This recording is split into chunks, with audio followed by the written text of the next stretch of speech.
Meanwhile, signed and sealed. Now the delivery. The Trump administration hammering out a minerals deal with Ukraine, something the president has wanted. Here's what's in it. Both countries will create a joint investment fund. Both will invest 50%. That includes U.S. military aid. The funding will be used to extract Ukraine's rare earth minerals, oil and gas, and then profits will be split 50-50. One thing that isn't in the deal, security guarantees for Ukraine. So how does the minerals deal change the calculus and the state of the war? Let's bring in CEO of the Federalist, Sean Davis. Sean, I'm glad to have you here on the show. I find myself a bit torn when it comes to this minerals deal in Ukraine. First, let's lay out this. It's good for the idea that America should get something from its investment. It's America first to say if we spend years of blood and treasure anywhere, whether or not that be Iraq or Ukraine, then we get the oil or we get the minerals. That should be a requirement for American investment. And this seems like a good deal then. We get investment in the minerals.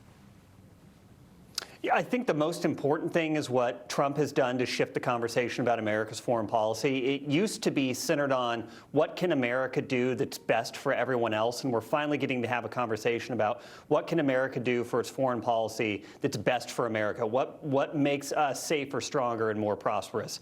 So I think it's important with this deal that that's the premise they're starting with. But the devil's in the details, and my understanding of this particular deal is what they're really kind of agreeing on at this point is a framework.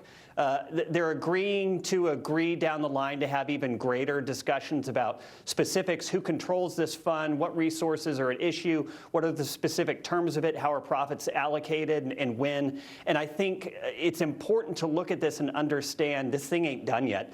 They're trying to agree on a framework. Ukraine still has to have its parliament agree to it. And after that, they actually get down to the brass tacks on the nitty-gritty of the details. And that can often be where a lot of these deals either get inked or fall apart.